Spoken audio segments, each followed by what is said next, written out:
Very sad love story. Hello दोस्त, मैं हूँ आपकी दोस्त दिव्या और मैं आज आपको एक नौजवान लड़का और एक लड़की की कहानी सुनाने वाली हूँ जिसे सुनकर आपकी आंखें नम हो जाएंगी। यह कहानी है आर्यन नाम के लड़के की जिसे 18 साल की उम्र में ही प्यार हो गया था। शायद वो उसका आखिरी प्यार था। यह कहानी तब की है जब वह क्लास 12 में था। उसे शुरुआत में प्यार के बारे में कुछ न पता था, ना ही उसे उसमें इंटरेस्ट था। उसके सभी दोस्तों के पास गर्लफ्रेंड थी और उसमें से कुछ दोस्त उसका मजाक भी उड़ाते थे, लेकिन वह उनकी बातों को इग्नोर कर दिया करता था क्योंकि उसे ये सभी चीज़ें टाइम पास लगती थी। वो कहते हैं ना कि ऊपर वाले ने हर किसी के लिए किसी न किसी को बनाया है, शायद उसके लिए भी किसी को भेज रखा था। धीरे धीरे वक्त बीतता चला गया। वह 12 पास कर दिल्ली आ गया अपनी आगे की पढ़ाई के लिए। आज उसका ग्रेजुएशन का पहला क्लास था।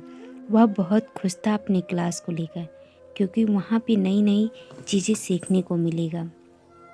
अपने दिमाग में ये सारी बातें सोचकर मन ही मन मुस्काया जा रहा था। तभी सामने से आती एक खूबसूरत सी लड़की से वह टकरा गया। उसके हाथों से सारे बुक्स गिर गए। वह सब कुछ भूलकर बस उसी को देखे जा रहा था। उसकी आंखें और उसका आवाज़ इतना मनमोहन था कि वह बस उसमें खो सा गया। तभी उसने कहा, वो हेलो, ध्यान कहाँ है, मेरा बुक उठाओ।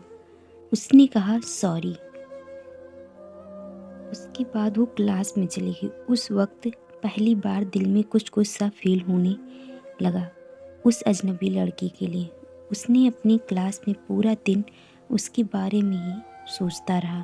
क्लास ख़त्म होने के बाद वह उस लड़की से मिलने के लिए बेचैन सा हो रहा था। तभी वो उसके सामने से अपने दोस्तों के साथ बात करते हुए आ रही थी।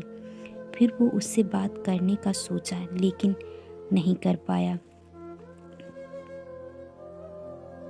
वह मन ही मन उस लड़की को अपना दिल दे चुका था। एक दिन की बात है, वह अपने घर से कॉलेज के लिए जा ही रहा था कि उसकी नज़र उस लड़की पे पड़ी। वह भागता हुआ उसके पास गया और उसको हाय बोला। फिर कुछ देर दोनों में बातें हुई और दोनों अपने क्लास में चले गए। धीरे धीरे दोनों की दोस्ती प्यार में बदल गई। जब दोनों कॉलेज से घर जा रहे थे, बीच रास्ते में तेज बारिश होने लगा। सामने कोई घर नहीं था तो दोनों एक घने पेड़ के नीचे चले गए। धीरे धीरे बारिश और तेज हो गई। इससे बचने के लिए अब उसके पास आ गई। दोनों एक दूसरे के बेहद करीब खड़े थे। सांसें गर्म हो गई थी। वह उसको किस करने वाला ही था कि वह सहम गई और वहाँ से दूर चली गई।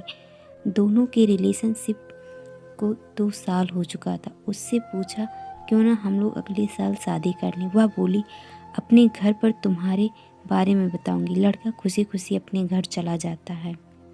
उधर लड़की के बातों को सुनकर उससे कहते हैं कि तुम उस लड़के से दूर रहोगी। लड़की कहती है, मैं उसके बिना नहीं रह सकती, लेकिन उसके घर वाले उसकी एक बात नहीं सुनते हैं। उस लड़की का फ़ोन छीन लेते हैं और उसका कॉलेज जाना बंद कर देते हैं। लड़का उसका फ़ोन ट्राई करता लेकिन फ़ोन स्विच ऑफ आता। 2 दिन बीत जाने के बाद लड़का घबरा गया और उसके घर चला गया। लड़की की मम्मी से पूछने पे वो कहती हैं कि वो अपनी नानी के घर चली गई है। सच तो ये था कि वो लड़की अभी भी घर पे ही थी। लड़का रोता हुआ घर चला जाता। पूरा दिन उसके बारे में सोचते रहते हैं। वक्त बीतने के बाद लड़की के घर वाले उसका शादी कर देते हैं। फिर 1 साल बाद उस लड़की को एक पत्र लिखती है जिसमें वो अपने साथ हुए सभी बात उसको बताती है, लेकिन तब तक वह बहुत देर हो चुका था। लड़का पागलों की तरह रोना शुरू कर देता है। कहता है, मैं नहीं जीना चाहता तुम्हारे बिना।